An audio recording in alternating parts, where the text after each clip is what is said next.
Circuit द्वारा दिए गए नोट से कैपेसिटर को रिवाइज करते हैं और फटाफट करेंगे, हम समय नहीं लगाएंगे, मोस्टली 1 आवर में ख़त्म करने का ट्राई करेंगे।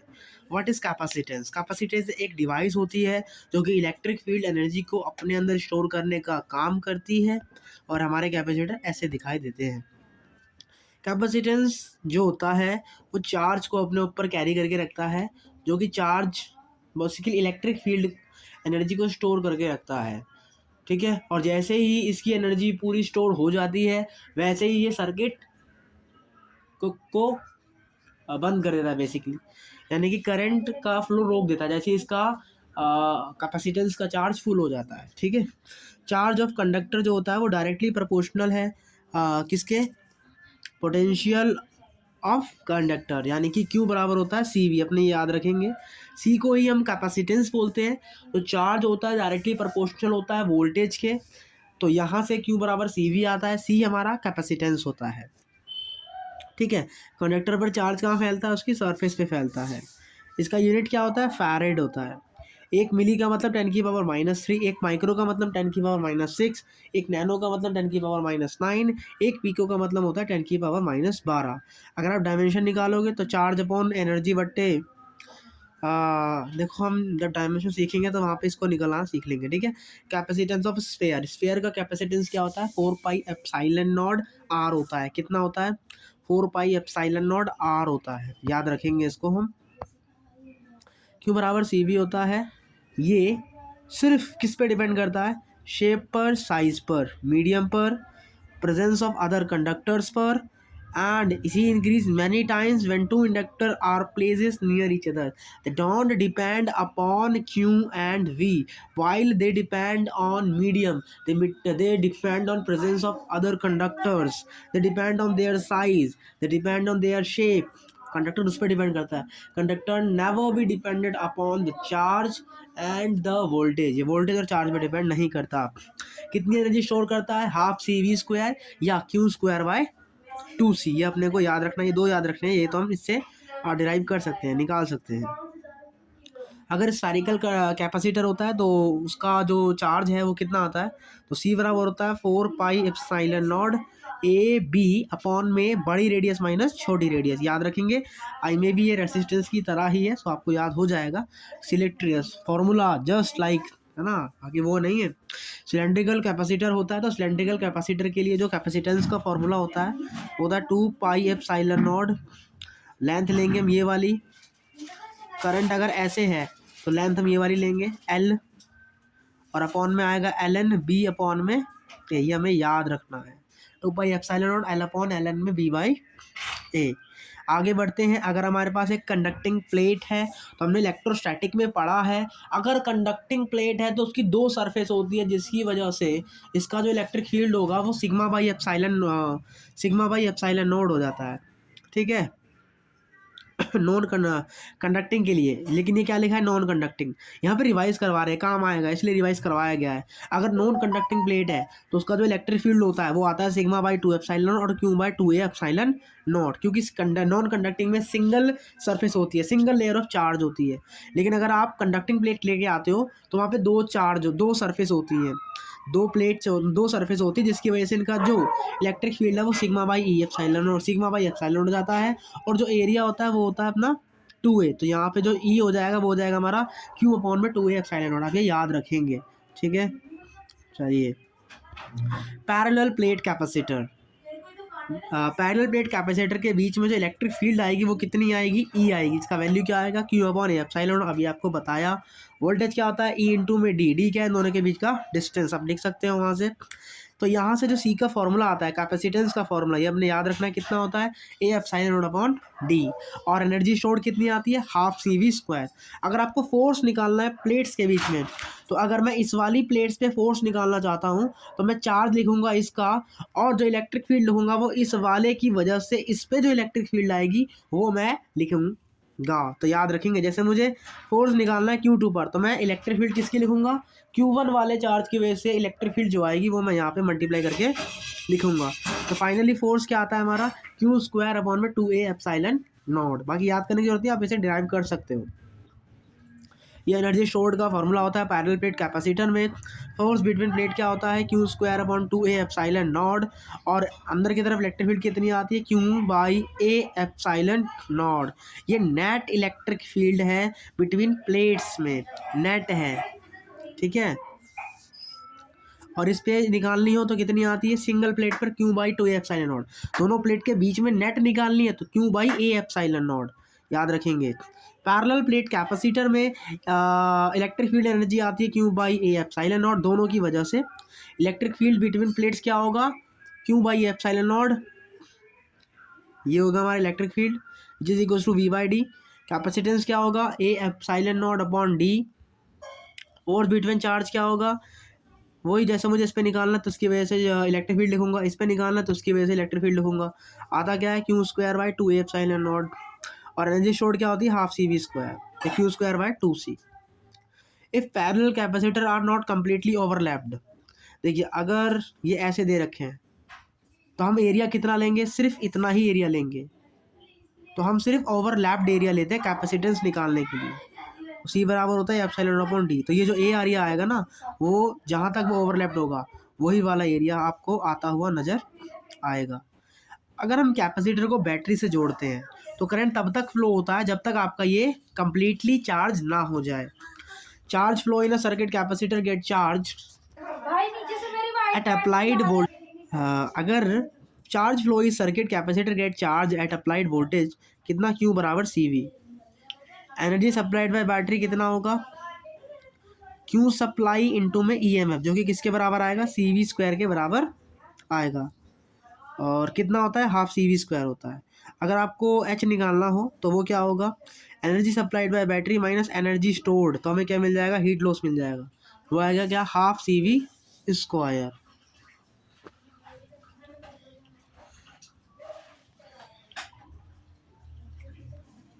यहाँ भी हम करंट इलेक्ट्रिसिटी की तरह KCL KVL और पॉइंट पोटेंशियल मेथड लगाते हैं, same as users. Current in बराबर करंट आउट, उसी तरीके से चार्ज इन बराबर चार्ज आउट। इसमें भी करंट का डायरेक्शन क्या होगा, प्लस से माइनस की तरफ। हाँ ठीक है। यहाँ पे जो करंट की डायरेक्शन होती थी वो क्या होती थी, माइनस से प्लस। ये डायरेक्शन उल्टी है तो ये माइनस IR हो जाएगा। यहाँ डायरेक्शन इसकी तरफ है तो यहाँ प्लस IR आ जाएगा, ठीक है। उसी तरीके से यहाँ पोटेंशियल में भी होता है, माइनस से प्लस, प्लस से माइनस, है ना। मतलब अगर ऐसे जा रहे तो ये वाला साइन देखते थे ना, वैसे यहाँ जाएंगे तो ये वाला साइन देखेंगे, ऐसे आएंगे तो हम ये वाला साइन देखते थे। और ऐसे ही कैपेसिटर में अगर हमें जाना है, अगर हमें इधर जाना है तो हम ये वाला साइन देखेंगे, माइनस का आ रहा है, और बी बराबर क्या होता है, क्यू बाई सी, तो यह क्या हो जाएगा, माइनस क्यू बाई सी। अगर हम ऐसे आ रहे हैं तो यहाँ लेंगे प्लस क्यू बाई सी। अब हम कैपेसिटर को कंबाइन कर रहे हैं। अगर कैपेसिटर सीरीज में आते हैं, इनको सीरीज बोलते हैं, तो हम उनको उल्टा करके जोड़ देंगे, 1/C1 प्लस 1/C2। तो सी इक्विवेलेंट यहाँ से क्या आता है, C1 प्लस C2, हम इसको निकाल सकते हैं। अगर n आइडेंटिकल C इक्विवेलेंस है तो उसका फॉर्मूला आता है C/n। Parallel combination of capacitor, अगर पैरेलल में है तो आप उन्हें सीरीज में जोड़ देंगे। और करंट कैसे निकालते हैं पैरेलल में, ये रसिस्टर नहीं है, ये उसका उल्टा बिहेव करेगा। तो अगर आपको इस पे करंट निकालनी है तो इसी का ही कैपेसिटेंस लिखना होगा, यानी कि C2/C1 प्लस C2 मल्टीप्लाई में इनिशियल चार्ज जो आ रहा था वो, तो इस पर आपको क्या मिल जाएगा, चार्ज मिल जाएगा। और ऐसे ही हम इस पर भी निकाल लेंगे। इसमें भी वीट स्टोन ब्रिज होता है, C1 C5 C4 बराबर होगा C2 C3 के। तो C5 में कोई चार्ज नहीं जाएगा और यहाँ पर हमारा वीट स्टोन ब्रिज फॉलो करता हुआ नजर आएगा। कैपेसिटर विद डाई इलेक्ट्रिक, अगर हम कैपेसिटर के अंदर कोई डाई इलेक्ट्रिक मीडियम भर दें तो उससे होगा क्या, जो हमारा इलेक्ट्रिक फील्ड है वो E/K टाइम्स हो जाएगा, E/K टाइम्स हो जाएगा। तो अंदर की तरफ जो इलेक्ट्रिक फील्ड जो इंड्यूस होगी उसकी वैल्यू यहाँ पर आती है E01 माइनस 1/K। तो हमें याद रखना है, वैक्यूम के लिए K का वैल्यू 1 होता है, वाटर के लिए 81 होता है, और कंडक्टर में 80 इन्फिनिटी होता है, जिसकी वजह से कंडक्टर के अंदर कोई भी इलेक्ट्रिक फील्ड जनरेट नहीं होती है। तो वो यहाँ पे लिखा गया है।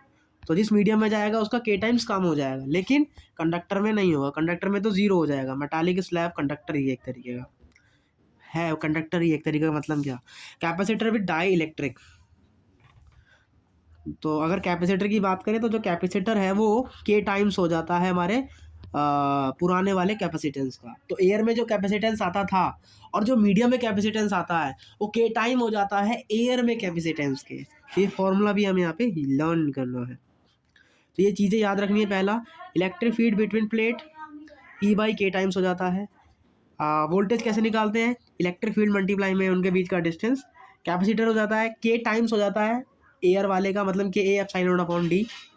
इलेक्ट्रिक फोर्स होगा Q square by 2 epsilon naught. Electric force से कोई फर्क नहीं पड़ता। एनर्जी स्टोर हो जाएगी half C V square, C बदल रहा है तो इस पर फर्क पड़ेगा। Induce electric field and induce charge. तो अगर इंड्यूस इलेक्ट्रिक फील्ड की बात करें तो वो हो जाएगी E one minus one upon के। तो इनिशियल, हाँ, E one minus one upon के, और ई का वैल्यू क्या होता है, दो इलेक्ट्रिक फील्ड के बीच में क्यू अपॉन में ए एप्सिलॉन नॉट। और इंड्यूस चार्ज कितना आएगा, वो आएगा क्यू ब्रैकेट में वन माइनस वन अपॉन के। ओके। अगर पार्शियली फील्ड डाइलेक्ट्रिक है, अगर आपने आधा जो है आधा एयर रखा है और आधे में एक डाइलेक्ट्रिक भर दिया है, डाइलेक्ट्रिक भर दिया है, मतलब कोई मीडियम डाल दिया है आपने, कैपेसिटर के बीच में कोई मीडियम रख दिया है, तो वहाँ पर आप ये वाला फॉर्मूला याद कर लेंगे। इससे काम बन जाएगा क्या, सी बराबर ए epsilon naught upon D minus T plus T upon के। टी क्या है, थिकनेस है जो भी आपने उसमें मीडियम भरा है। ठीक है, चलिए आगे बढ़ते हैं। ऐसे हम यहाँ पर भी इन्हें कर सकते हैं। पार्शियली फील्ड डाइलेक्ट्रिक, अगर हमने ऐसे डाइलेक्ट्रिक फील्ड भरा है तो यहाँ पर आप कुछ नहीं करेंगे। आप यहाँ पे दो कैपेसिटर मान लीजिए, एक कैपेसिटर एयर में है और एक कैपेसिटर किस में है, एक कैपेसिटर हमारा है किसी मीडियम में। तो इन्हें हमने ऐसे बना लिया। तो ये कौन से क्रम में, पैरेलल में। पैरेलल में हम क्या करते हैं, कैपेसिटेंस को डायरेक्ट जोड़ देते हैं। तो आप इसका कैपेसिटेंस अलग निकालो, इसका कैपेसिटेंस अलग निकालो। फॉर्मूला क्या होता है, ए एप्सिलॉन नॉट अपॉन डी, और जिस मीडियम में होता है उसको उससे मल्टीप्लाई कर देते हैं। तो अब दोनों को डायरेक्टली ऐड करोगे, आपको क्या मिल जाएगा, सी इक्विवेलेंस मिल जाएगा। तो ऐसे क्वेश्चनों को ऐसे सॉल्व किया जाएगा, याद रखेंगे। तो वही कहानी, इसको अलग कर दिया, इसको अलग कर दिया। अब ये क्या बन गया, सीरीज। तो इसे किस में जोड़ देंगे, पैरेलल में जोड़ देंगे। याद रखेंगे, अगर मैं ऐसे लगा रहा हूँ तो इसका एरिया सेम रहेगा, लेकिन अगर मैं कैपेसिटेंस ऐसे कर रहा हूँ तो इसका जो एरिया है वो चेंज हो जाएगा, लेकिन बीच का जो डिस्टेंस है वो सेम रहेगा। ठीक है, चलिए। तो ऐसे करना होता है इन क्वेश्चनों को जनरली। ये एक क्वेश्चन करके दिखाया भी गया है, हम जब अभी पीवाई करेंगे तो वहीं पर इसको हम समझ लेंगे। Sharing of charge between capacitor. Capacitor में चार्ज की शेयरिंग किस तरीके से होती है, लेट्स सी। तो अगर दो कैपेसिटर हैं C1 C2 जो कि V1 और V2 वोल्टेज से चार्ज हो गए हैं, जिनको हमने कनेक्ट कर लिया है आपस में, तो प्लस वाला प्लस से कनेक्टेड है, माइनस वाला माइनस से कनेक्टेड है। लाइक टर्मिनल लाइक से जब कनेक्टेड होगा तो वहाँ पर आपका जो कॉमन वोल्टेज आएगा वो क्या आएगा, हमारा आएगा C1V1 प्लस C2V2 अपॉन, यहाँ चार्जिंग होगा basically, C1V1 plus C2V2 upon C1 plus C2। और यहाँ पर जो हीट लॉस आएगी वो आती है half C1 C2 upon C1 plus C2 and V1 minus V2 का होल स्क्वायर। अगर लाइक टर्मिनल अपोजिट से जुड़ा है, किससे जुड़ा है, अपोजिट से, मतलब प्लस वाला माइनस से जुड़ा है और माइनस वाला प्लस से जुड़ा है, तो जो कॉमन वोल्टेज आएगा वो आएगा C1V1 minus C2V2 upon C1 plus C2। और जो हीट लॉस आएगी वो आएगी half C1 C2 upon C1 plus C2 and V1 plus V2 का होल स्क्वायर। चलिए, अगर एक कैपेसिटर इनिशियली चार्ज्ड है, तो यानी कि दूसरा वाला कैपेसिटर को जब जैसे ही आप सर्किट में जोड़ोगे तो उसमें कोई वोल्टेज आएगा ही नहीं, क्योंकि वो फुल्ली चार्ज है, उसमें करंट फ्लो होगी नहीं। तो यानी कि यहाँ से जो वोल्टेज आएगा वो आ जाएगा C1V1 upon C1 plus C2, और जो हीट लॉस है वो आ जाएगी half C1 C2 upon C1 plus C2 into में V1 का square. I hope this is clear. आइए RC सर्किट पढ़ते हैं। RC सर्किट किसे बोलते हैं, ऐसा सर्किट जिसमें एक रेसिस्टेंस हो और एक कैपेसिटेंस हो, उसको बोलते हैं RC सर्किट। ठीक है, तो अगर चार्जिंग है, चार्जिंग हो रही है, माइनस से प्लस जा रहा है, करंट जा रहा है माइनस से प्लस, तो वहाँ पे चार्जिंग होती है। तो चार्जिंग के केस में आपको ये फॉर्मूलेज याद रखने हैं। आई कैसे हैं, KVL लगा के आते हैं, हमें सिर्फ फॉर्मूले याद रखने हैं। चार्जिंग के केस में Q बराबर होता है Q0 1 माइनस e की power minus T upon tau. Tau की वैल्यू क्या होती है, R अपॉन C, यानी क्या हो जाएगा RT अपॉन C। तो ये हमें T upon RC basically, sorry, tau का वैल्यू क्या होता है, RC होता है, सॉरी ये गलत बोला, वो इंडक्टर के केस में है। खा ले हमको। क्यू बराबर होगा Q naught one minus A की power minus T upon R C. और जो क्यू नॉट है, क्यू नॉट का वैल्यू होता है यहाँ से सी इंटू में ई। ठीक है, एट स्टडी स्टेट पे मतलब इन्फिनिटी पर इंडक्टर फुल्ली चार्ज हो जाएगा, तो जो सर्किट है वो ब्रेक हो जाएगा। तो टी बराबर इन्फिनिटी पर आप सर्किट को क्या कर, कंडक्टर को क्या कर दोगे,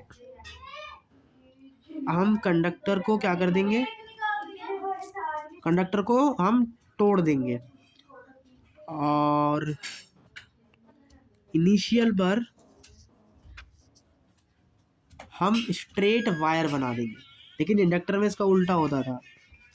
करंट निकालनी है तो करंट का फॉर्मूला क्या होता है, D Q by D T. इसको डिफ्रेंशिएशन करेंगे, यहाँ से ये फॉर्मूला आएगा, आप इसे भी याद रख सकते हो, आई बराबर आई नो डी की पावर माइनस टी अपॉन में आर सी।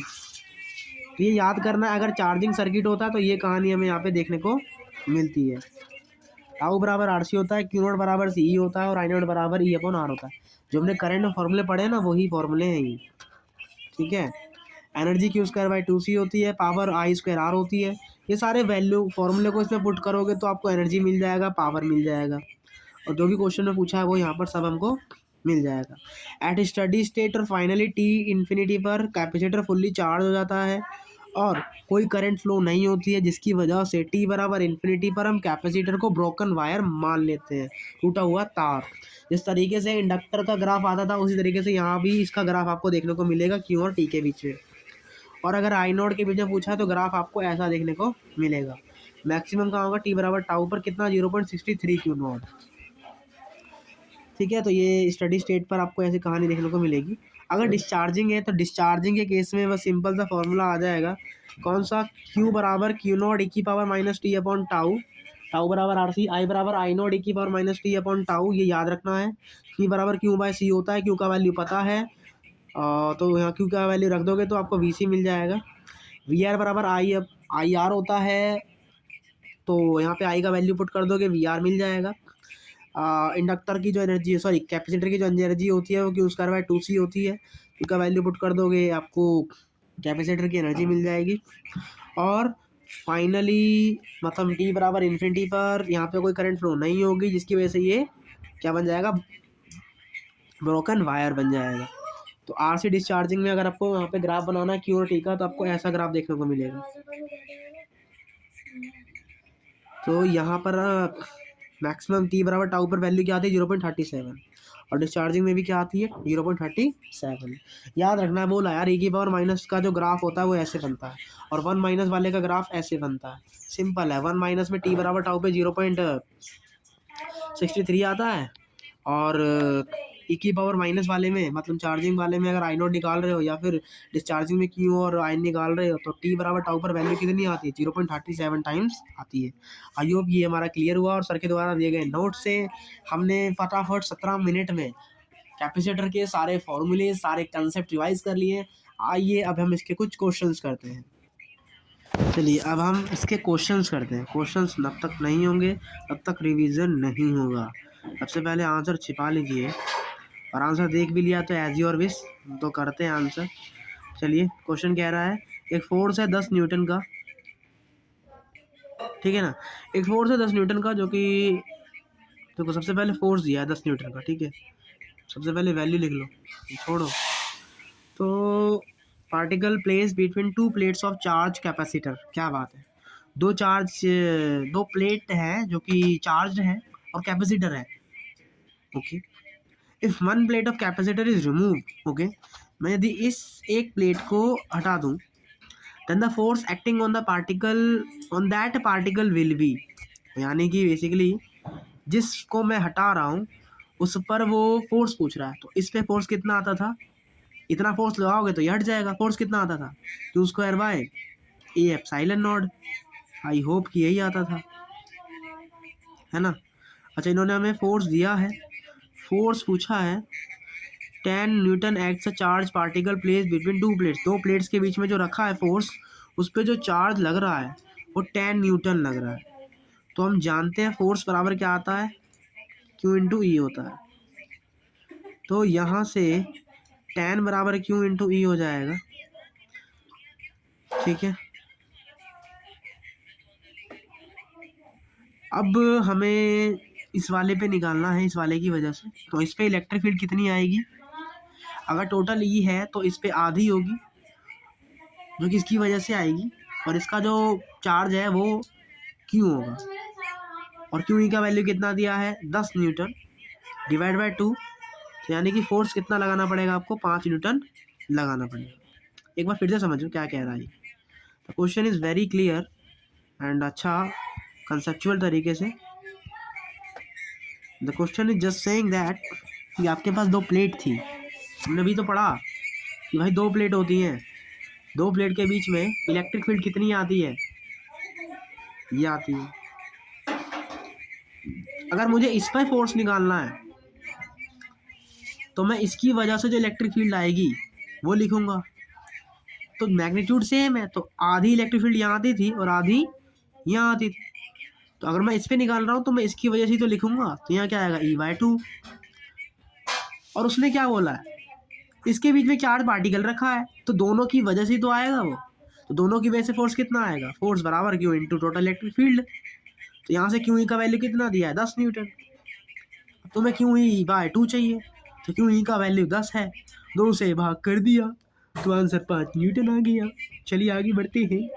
देखिए आंसर मत देखिए, एज योर भी, जो करना करो। चार्ज है, capacitor is increase by 2c, मतलब पहले अगर c था तो अब उसे अपने 2c बना दिया है, इंक्रीज किया है। सॉरी चार्ज, सॉरी गलती हुआ। अच्छा एक सेकंड, चार्ज है capacitor is increase by 2c। ओहो, अपन ने कैपेसिटर पे चार्ज बढ़ा दिया है, 2 कूलाम चार्ज बढ़ाया है। कूलाम है ये मात्रक है, कूलाम है, यूनिट है। तो अगर इनिशियल में क्यू था तो अब आपका जो चार्ज है वो Q+2 हो गया है। एनर्जी स्टोर्ड जो है वो इंक्रीज हो गई है 44%। तो अगर पहले एनर्जी 1 थी तो अब एनर्जी हो गई है 44 को आप 100 से डिवाइड कर दोगे तो इसका वैल्यू आ जाएगा 0.44, तो यानी 0.44 बढ़ गया है। तो यहाँ लिख देंगे 0.44, तो यानी कि 1.44 एनर्जी स्टोर्ड हो गई है टोटल। तो अपने पास टोटल चार्ज पता है, अपने को टोटल एनर्जी पता है, तो हम जानते हैं फॉर्मूला क्या होता है एनर्जी का, Q²/2c होता है या हाफ CV² होता है, बट मुझे क्यों पता है तो इसलिए मैं क्यू वाला लगा देता हूँ, Q²/2c। तो क्यू का वैल्यू Q+2 का होल स्क्वायर अपॉन c हो जाएगा, Q²/2c हो जाएगा, which is equals to energy. Energy कितनी है 1.44 टाइम्स ऑफ E, और ई का वैल्यू क्या था इनिशियल में Q²/2c था। तो जस्ट मैंने वैल्यू पुटिंग किया, यहाँ पे वैल्यू रख दिया और यहाँ मैंने ये रख दिया, ठीक है। अब 2c से मेरा 2c कट गया, 1.44 किसका वैल्यू है 1.2 का वैल्यू है, इसका अंडर रूट किसका आता है 1.2 का, स्क्वायर हटाएंगे रूट लगाया, ये आ गया, सॉरी फॉर द नॉइस, और यहाँ पर ये आ गया। क्यों उधर जाएगा, ये 0.2 क्यों हो जाएगा, ये मेरा 2 बन जाएगा, यहाँ 10 आएगा, 2 से 2 कटेगा, 10 उधर जाएगा और मेरा क्यू का वैल्यू कितना आ जाएगा 10 कूलम आ जाएगा। आई होप समझ में आया हो। चलिए आगे बढ़ते हैं, स्पीड तेज रखना पड़ेगा क्योंकि टाइम कम है। एक पैरेलल प्लेट कैपेसिटर है जिसका कैपेसिटेंस दिया है 1 of 2 its plate is given 2 microcoulomb charge and the other plate given plus 4 microcoulomb charge. The potential difference developed across the capacitor. जो पोटेंशियल डिफरेंस जो कैपेसिटर के अक्रॉस बेसिकली क्या हो जाएगा जनरेट हो जाएगा वो बताना है। तो देखो इनिशियल में 1 माइक्रोफैरेड था और आपने उसको 2 माइक्रोकुलाम और 4 माइक्रोकुलाम दे दिया है। पोटेंशियल डिफरेंस पूछा उन दोनों के बीच का, मतलब V पूछा है। Q बराबर क्या होता है CV होता है, तो V बराबर क्या होता है Q/C होता है। Q आपको पता लग गया और जो कैपेसिटेंस है वो यहाँ पे पुट कर दीजिए। कैपेसिटेंस मुझे पहले दिया है 1 माइक्रोफैरेड और चार्ज का वैल्यू कितना दिया है, चार्ज का वैल्यू है 2 माइक्रोकुलाम और 4 माइक्रोकुलाम। तो हम टोटल चार्ज लिखेंगे, तो टोटल चार्ज कितना आ गया हमारा। देखिए ऐसे क्वेश्चन करने के लिए सबसे पहले आपको चार्ज पता करना पड़ेगा उसके अंदर की तरफ। कैसे पता करेंगे, कभी भी आपको ऐसी चीज़ दी जाए जैसे ये दिया है, बोल रहा है कि बाहर 4 है और यहाँ 4 है, तो क्या करोगे सबसे पहले आप दोनों को प्लस कर लो। ये तो इजी हो गया, आप जो क्वेश्चन में बोला वही ले लेते। +4 और -3, -3 है कि +3 है, +3 ही आई गेस। तो दोनों अच्छा सॉरी +2 है, दोनों चार्ज को प्लस कर लेंगे और 2 से भाग कर देंगे, तो कितना आ गया 3 माइक्रोकुलाम आ गया। यानी कि बाहर की तरफ दोनों पर कितना माइक्रोकुलाम है? 3 माइक्रोकुलाम है, 3 माइक्रोकुलाम प्लस का, ये भी प्लस का। तो ये यहाँ था कितना पहले 4, लेकिन अब कितना है 3। कितने की कमी है? 1 की। प्लस वाला कि माइनस वाला? प्लस वाला। तो अंदर की तरफ हम कितना जोड़ देंगे? +1 जोड़ देंगे। यानी कि अंदर की तरफ इस पर कितना माइक्रोकुलाम चार्ज आ जाएगा? सॉरी माइक्रो बोल रहा हूँ, कितना चार्ज आ जाएगा इस पर? माइक्रो ही था ना, हाँ। तो +1 माइक्रोकुलाम यहाँ पे चार्ज आ जाएगा। यहाँ पे कितना है? 3 है प्लस का, लेकिन यहाँ कितना था? प्लस का 2, मतलब ये एक एक्स्ट्रा हो गया है। तो यहाँ पे हमें क्या करना पड़ेगा? -1 माइक्रोकुलाम करना पड़ेगा। तो आपको पता लग गया कि अंदर की तरफ इनमें जो इलेक्ट्रिक चार्ज जो आ रहा है वो कितना आ रहा है? 1 माइक्रोकुलाम आ रहा है। तो कैपेसिटर का जो चार्ज है वो कितना आ गया? 1 माइक्रोकुलाम आ गया। और कैपेसिटेंस कितना दिया है? 1 माइक्रोफैरड। दोनों को सॉल्व करेंगे तो यहाँ से हमारा जो नेट वोल्टेज है क्या देखने को मिलेगा? हमें 1 वोल्ट देखने को मिलेगा। चलिए ये क्वेश्चन करते हैं। 2 इक्वल कैपेसिटर है जिनको पहले हम कनेक्ट करते हैं सीरीज़ में। तो जब हम इनको सीरीज़ में कनेक्ट करते हैं तो वो पैरेलल में जुड़ जाते हैं, और पैरेलल में फॉर्मूला होता है मल्टीप्लाई अपॉन में सम। तो वैल्यू कितनी आ जाएगी यहाँ से? C/2। फिर हम इनको किस में जोड़ देते हैं? मतलब एक बार सीरीज में जोड़ते हैं, एक बार पैरेलल में जोड़ते हैं। पैरेलल में ये डायरेक्टली ऐड हो जाएंगे। अब कह रहा है कि इनका equivalent capacitance in 2 cases will be. Ratio निकालना है बस, क्या है यार, इसका और इसका रेशो निकाल दो। तो C/2 अपॉन में 2C, 2 2 4 हो जाएगा और C से C कट जाएगा। तो रेशो क्या आ गया हमारा? 1/4।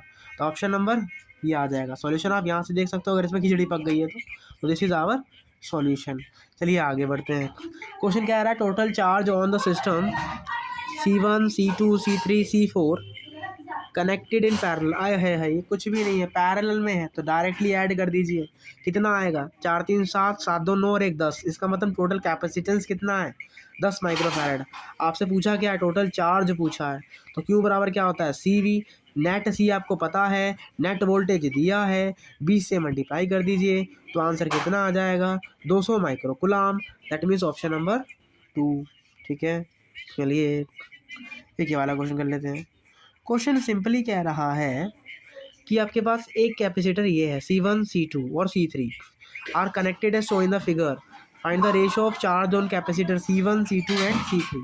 सबसे पहले देखिए, ये दोनों सीरीज में है, मतलब ये पैरेलल में जुड़ेंगे, और ये दोनों पैरेलल में है, मतलब ये सीरीज में जुड़ेंगे। यानी कि C2 multiply C3 upon C2 plus C3 क्या हो जाएगा? इसका नेट इक्विवेलेंस हो जाएगा। हम सबसे पहले इन दोनों का नेट इक्विवेलेंस निकाल लेते हैं। तो इन दोनों का नेट इक्विवेलेंस क्या आएगा? C2 C3 का मल्टीप्लाई अपॉन में सम। तो कितना आ गया? 4 माइक्रोफैरड आ गया। इसका मतलब हम इसको हटा के क्या लगा सकते हैं? एक 4 माइक्रोफैरड का कैपेसिटर यहाँ पे पुट कर सकते हैं, और एक 2 माइक्रोफैरड का कैपेसिटर यहाँ पर है ही। ये दोनों किस में है? पैरेलल में है। तो पैरेलल वाला कैसे जुड़ जाता है? सीरीज में। तो टोटल नेट इक्विवेलेंस कैपेसिटेंस कितना आ गया? 6 माइक्रोफैरड। तो सी इक्विवेलेंस कितना आ गया यहाँ से हमारा? 6 माइक्रोफैरड आ गया। अब आपसे पूछा क्या है? चार्ज पूछा है। यहाँ पर भी चार्ज निकालना है, यहाँ पर भी चार्ज निकालना है। सबसे पहले मैं एक काम करता हूँ, मैं 6 माइक्रोफैरड पर कितना चार्ज आएगा वो निकाल लेता हूँ। तो मुझे पता लग जाए कि इनिशियली चार्ज आया कितना है। उसके लिए मुझे वोल्टेज पता होना चाहिए। वोल्टेज तो इन्होंने दिया नहीं है, वोल्टेज नहीं दिया है, तो मैं इसे V मान लेता हूँ। अच्छा दिया है, 1 वोल्टेज दिया है, तो यहाँ से हम क्या निकालेंगे? चार्ज निकालेंगे। चार्ज बराबर होता है C इंटू V। V का वैल्यू 1 आया है और ये 6 है। इसका मतलब टोटल चार्ज कितना आ गया? 6 माइक्रोकुलाम। अब हम जानते हैं पैरेलल में चार्ज अलग अलग बढ़ता है, तो अब इस पे निकालेंगे चार्ज। अब जैसे मुझे इस पे चार्ज निकालना है, तो चार्ज कैसे निकालेंगे? इसका कैपेसिटेंस डिवाइड में टोटल सम 6 माइक्रो, मल्टीप्लाई में टोटल चार्ज आ कितना रहा है, तो यानी कि इस पे कितना चार्ज आएगा? 2 माइक्रोकुलाम। तो अगर इस पे 2 आ रहा है, टोटल आया कितना था? 6, यानी कि 2 तो इधर चला गया, तो बाकी इधर कितना जाएगा? 4 जाएगा। और समझ में नहीं आ रहा तो अभी भी आप निकाल लीजिए। तो यानी कि इस पे कितना चार्ज आएगा? 2 माइक्रोकुलाम आएगा। लेकिन 4 माइक्रोफैरड तो नेट था, किसका? इन दोनों का। लेकिन हम जानते हैं जिस तरीके से सीरीज़ में करंट सेम होता था, उसी तरीके से सीरीज़ में चार्ज सेम होता है। तो अगर इसमें हमारा 4 माइक्रोकुलाम जा रहा है तो इसमें भी हमारा कितना जाएगा, 4 माइक्रोकुलाम ही जाएगा। तो यहाँ से फाइनली हमें समझ में आ गया कि C1 वाले में 2 माइक्रोकुलाम जाएगा, C2 वाले में 4 माइक्रोकुलाम जाएगा, C3 वाले में 4 माइक्रोकुलाम आएगा। अब इन तीनों का रेशो ले लेंगे तो 2 से 4 कट जाएगा और ये भी कट जाएगा, तो रेशो आ जाएगा 1:2:2। So option number 3 is your correct answer. समझ में आ गया होगा। Another you know that why are you don't know. Okay, चलिए आगे बढ़ते हैं। In the circuit total charge अपने को दिया है 75 माइक्रोकुलाम है। वोल्टेज अक्रॉस कैपेसिटर C2 दिया है। C2 पे चार्ज बताना है, तो एक सेकंड देखिए, आपको इनिशियल चार्ज दिया है 750 वोल्टेज दिया नहीं है, यानी कि इस पर कितना जाएगा, 750 माइक्रोकुलाम चार्ज जाएगा। कितना जाएगा, 750 माइक्रोकुलाम चार्ज जाएगा। अब आप क्या जानते हो, एक सेकंड, मुझे इसके अक्रॉस क्या दिया है, कैपेसिटर दिया है। कितना वोल्टेज है, 20 वोल्टेज है। किसके अक्रॉस, C2 के अक्रॉस। हम जाते हैं पैरेलल में, जो वोल्टेज होता है वो सेम होता है। अगर इसके अक्रॉस 20 है तो इसके अक्रॉस भी 20 होगा, और मुझे इसका कैपेसिटेंस भी दिया है, तो मैं इन दोनों का यूज़ करके क्यों निकाल सकता हूँ, तो वो क्या होगा, C/V। तो कितना आ गया, 8 दूनी 16, तो 160 माइक्रो फैरेड मेरा इस पर चार्ज आ गया। अब देखो इनिशियली चार्ज आया कितना है, 750। अब इसमें से इधर चला गया 160, तो यहाँ कितना चार्ज आएगा, 750 में से 160 माइनस करेंगे, हमारा आ जाएगा 590। तो यानी कि पहले वाले पे चार्ज जा रहा है 590 माइक्रो कुलाम। यही अपना आंसर यहाँ पे पूछा है। आई होप आपको समझ में आया हो। चलिए अब एक ये वाला क्वेश्चन करते हैं। चलिए ये वाला क्वेश्चन करते हैं। आपको क्या दिया है, इफेक्टिव कैपेसिटेंस निकालना है, ठीक है, और सबकी वैल्यू 0.5 दी है, मतलब सर्किट सॉल्व करना है। और इस बार ऐसे क्वेश्चन आए हैं जेईई में, इसमें अच्छी बात है। तो ये दो क्या दिया है, देखो सबका 0.5 है ना, तो मैं सबका C बोल देता हूँ, लास्ट में जो आंसर आएगा वहाँ वैल्यू पुट कर दूंगा, ठीक है। तो इसका भी C है, इसका भी C है, सबका कैपेसिटेंस C है, C कैपेसिटेंस है, ठीक है। ओके, तो देखो यार, ये सीरीज़ में है तो किस में जुड़ जाएंगे, पैरेलल में। तो सीरीज़ में है तो सीरीज़ में क्या लगता है, मल्टीप्लाई अपॉन डिफरेंस, तो C1 C2 upon C1 plus C2 solve करेंगे तो यहाँ से अपना एक नया कैपेसिटेंस आएगा, जिसका क्या होगा, C/2 वैल्यू होगा। यानी कि अब यहाँ पे सिर्फ एक कैपेसिटेंस देखने को मिलेगा, जिसका वैल्यू होगा C/2। अब ये और ये किस में है, पैरेलल में है, तो ये डायरेक्टली ऐड हो जाएंगे। C/2 प्लस C क्या बन जाएगा, C/3C/2 हो जाएगा।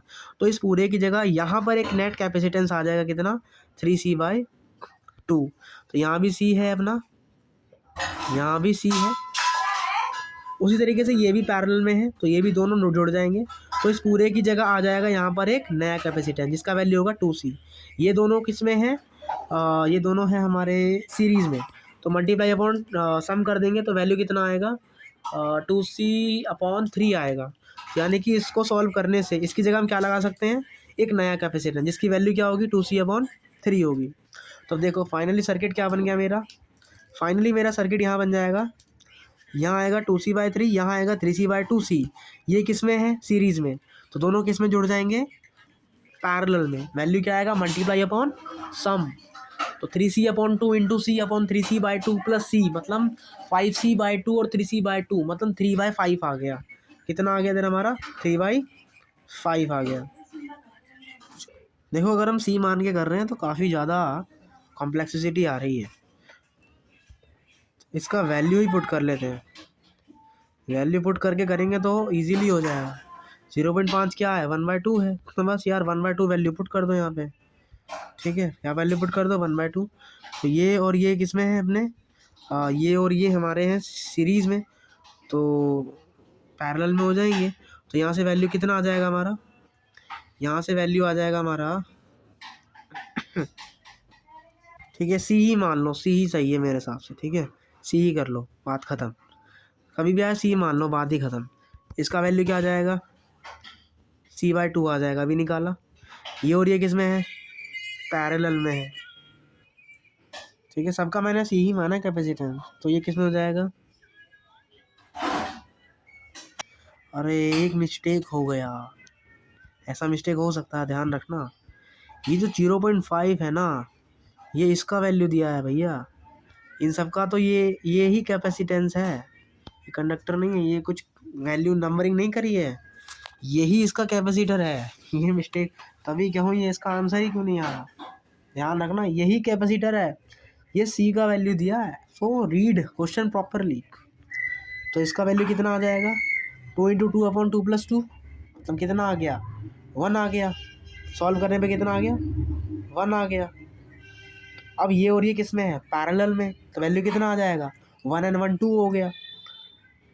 अब ये किस में है, सीरीज में, तो दोनों को क्या करेंगे, ऐसे जोड़ देंगे, तो वैल्यू ऐसे कितनी आएगी, 4/4, सॉरी हाँ 4/4। तो यहाँ से इसका जो कैपेसिटेंस है वो कितना आ गया, 1 आ गया। कितना आ गया इसका कैपेसिटेंस, सॉल्व करने से 1 आ गया। अब देखो ये किस में है, पैरेलल में, तो क्या हो जाएगा, 4 हो जाएगा। अब ये किस में है, सीरीज में, मल्टीप्लाई अपॉन सम, मतलब कितना आएगा, 2 चौका 8/6, मतलब 4/3 आ जाएगा। अब ये दोनों किस में, पैरेलल में, मतलब डायरेक्टली ऐड कर दो, तो 4/3 + 1 7/3 हो जाएगा। अब ये किस में है, सीरीज में, तो मल्टीप्लाई अपॉन सम कर दो, तो C × 7/3 अपॉन 7/3 + C। तो यहाँ पे 3C, यहाँ 3C चला जाएगा, 3 से 3 कट जाएगा, तो क्या आ गया, 7C अपॉन 7 + 3C। अब आप C का वैल्यू रख दो। अच्छा, इफेक्टिव कैपेसिटेंस है भैया, यानी कि ये पूरा हाफ के बराबर है, और ये वैल्यू हमसे पूछा था, तो अब इसको इधर भेज देंगे, इसको इधर भेज देंगे। तो 2 से 14C और 7 + 3C, तो यहाँ से 14C - 3C, this is 11C। तो यहाँ से जो C का वैल्यू है वो आ जाएगा 7/11 माइक्रोफैरड। कुछ हार्ड नहीं है, सॉल्व करना है, डायरेक्ट क्वेश्चन को रीड प्रॉपरली करना है, और कुछ भी नहीं है। दिस इज ईजी क्वेश्चन भी। हम आगे बढ़ते हैं, ठीक है, हमने ज़्यादा एक्स्ट्रा सोच लिया था। ये अच्छा क्वेश्चन है, CD वाला एक तरीके से क्वेश्चन। तो बेसिकली ये क्या है, इनके बीच का जो डिस्टेंस है वो B है, लेकिन इनके बीच का जो डिस्टेंस है वो क्या है, B मतलब 3B, क्योंकि इनके कैपेसिटेंस को अलग करेगा। और इन पूरे के बीच का जो डिस्टेंस है वो है B मतलब 5B। तो जो कैपेसिटेंस क्या होता है, A ε0/D, जो कि डिस्टेंस होता है इनके बीच का, याद रखेंगे। और ये सब किस में जुड़े हैं, ये मिला के आपका एक कैपेसिटर बनेगा, ये मिला के एक कैपेसिटर बनेगा, और ये मिला के एक कैपेसिटर मिलेगा। तो ये तीनों किस में है, हमारे पैरेलल में है। तो यानी कि इन सब की वैल्यू निकाल के डायरेक्ट जोड़ देंगे तो नेट आपका कैपेसिटेंस मिल जाएगा। तो C1 का वैल्यू कितना दिया है हमें A ε0/D होता है, यहाँ पे D क्या है, B है। दूसरे में A ε0/D होगा, D का वैल्यू यहाँ 3B हो जाएगा। तीसरे में A ε0/D होगा, D का वैल्यू यहाँ 5B हो जाएगा। अब तीनों को सॉल्व करेंगे, एलसीएम लेंगे, एलसीएम आएगा 15B, यहाँ 15, यहाँ 5 और यहाँ 3, 15 5 20 + 3 मतलब 23। तो यहाँ से जो नेट इक्विवेलेंस है, इफेक्टिव कैपेसिटेंस है, वो आ जाएगा 23A ε0/15B। This is our answer. X का वैल्यू पूछा था, एक्स का वैल्यू यहाँ से 23 आ जाएगा। ठीक है, आगे बढ़ते हैं, एक और क्वेश्चन करते हैं। In the circuit show charge on 5, अच्छा 5 वाले पर यहाँ पर अपने को चार्ज बताना है। सबसे पहले चेक करते हैं कहीं ये वो तो नहीं, क्या वीट स्टोन, तो 2 × 6 12, 4 × 6 24, 12 = 24 नहीं होता, इसका मतलब वीट स्टोन ब्रिज तो नहीं है। तो अब इसे कैसे सॉल्व करेंगे, तो कभी भी ऐसे सर्किट आते हैं तो उसको हम किससे सॉल्व करते हैं, KVL लगा के सॉल्व करते हैं। जैसे करंट इलेक्ट्रिसिटी में होता था कि टोटल चार्ज जो होगा या टोटल जो वोल्टेज होगा उसको जीरो कर दो, उसी तरीके से यहाँ पे जो टोटल चार्ज होगा उसको हम क्या कर देंगे, जीरो कर देंगे। तो उसके लिए क्या करते हैं, कहीं एक जगह जीरो पोटेंशियल मानते हैं, मैंने यहाँ क्या मान लिया, जीरो वोल्टेज मान लिया। तो अब ये वोल्टेज इधर जाएगा, ये वाला साइन कौन सा है, +6, तो यहाँ पर क्या आ जाएगा, +6। ऐसे यहाँ पर क्या आ जाएगा, +6। अब ये वोल्टेज ऊपर चला जाएगा और ये वोल्टेज अपना ऊपर चला जाएगा। यहाँ 0 है, यहाँ 5 माइक्रो फैरेड है, यहाँ पे कोई चार्ज आगे पुश नहीं होगा क्योंकि बीच में कैपेसिटेंस आ गया। अगर बीच में कैपेसिटेंस आता है तो चार्ज वहीं पे रुक जाता है, चार्ज उस कैपेसिटेंस या उस रेसिस्टेंस को बढ़ के आगे नहीं जाता। तो यहाँ पर हम कुछ x मान लेते हैं। तो अब चार्ज कैसे निकालेंगे, Q = C × V। तो V कैसे निकलता है, इन दोनों को माइनस करके, आप किसी भी एक में से माइनस कर लीजिए, मैंने x - 6 कर दिया। तो यहाँ पे जो C1 का वैल्यू है वो क्या आ जाएगा, 2 × x - 6, यहाँ से जो वैल्यू आएगा वो x माइनस 6 Q2 का वैल्यू मल्टीप्लाई में 4। यहाँ से जो वैल्यू आएगा वो आएगा x माइनस 0, बोले तो x। तो यहाँ से Q3 का वैल्यू आएगा x इंटू में 5, तीनों को प्लस कर देंगे। जब सॉल्व कर लीजिए, 2x 2 6 12, 5x 4x 4 6 24, 24 और 12 बन गया 36, माइनस का था उधर जाके प्लस का बन जाएगा। 2 5 और 4 11x हो जाएगा। तो यहाँ से x का वैल्यू आ गया 36/11 वोल्ट। अपने से 5 माइक्रो फैरेड में पूछा है, यानी कि इसमें, तो इसमें आपका चार्ज कितना आया था, इसमें चार्ज आया था हमारा 5x, और x का वैल्यू कितना आया है 36/11। 36 इंटू 5 कितना होता है 180। तो यहाँ से हमारा आंसर कितना आ गया 180 micro coulomb. I hope you will be understand there. एक लास्ट क्वेश्चन करते हैं, इसके बाद आज का टॉपिक यहीं फिनिश करेंगे। क्वेश्चन कह रहा है कि बाउंड चार्ज क्यों भी है, जब भी बाउंड चार्ज आएगा वो आपसे इंड्यूस्ड इलेक्ट्रिक फील्ड पूछेगा। तो इंड्यूस्ड इलेक्ट्रिक फील्ड कितनी होती थी, ई ब्रैकेट में 1 माइनस 1/k, और बाउंड चार्ज कितना आता था, क्यों इंड्यूस बोले तो क्यू ब्रैकेट में 1 माइनस 1/k। तो हमसे क्या पूछा है, बाउंड चार्ज पूछा है, तो वो क्या आएगा, क्यू बी बराबर क्यू फाइनल 1 माइनस 1/k। तो आइए समझ में आ गया होगा। हमारे कितने क्वेश्चन रह गए हैं, 1 2 3 4 5 6 7 8 9 10 11 12 13 14 15 16 17 18 19 20 21 22 23 24 25 26 27 क्वेश्चन रह गए। इसका मतलब हमने 10 क्वेश्चन कर लिए हैं, 27 रह गए हैं। वही हमारा रूल, पहले 10 निपटाएंगे, फिर 10 निपटाएंगे, अंदर 10 निपटाएंगे, धीरे धीरे हमारा होता रहेगा। पहले एक बार थ्योरी रिवाइज हो जाए सभी चैप्टरों की। तो बस हम यहाँ पे इतना ही रखते हैं। ये छोटा चैप्टर है और काफ़ी जल्दी हमने निपटाया है। हमने 10 PYQ भी कर लिए हैं और इनकी थ्योरी को भी रिवाइज कर लिया है। आगे बढ़ते हैं, तब तक के लिए टाटा बाय बाय, जय हिंद जय भारत।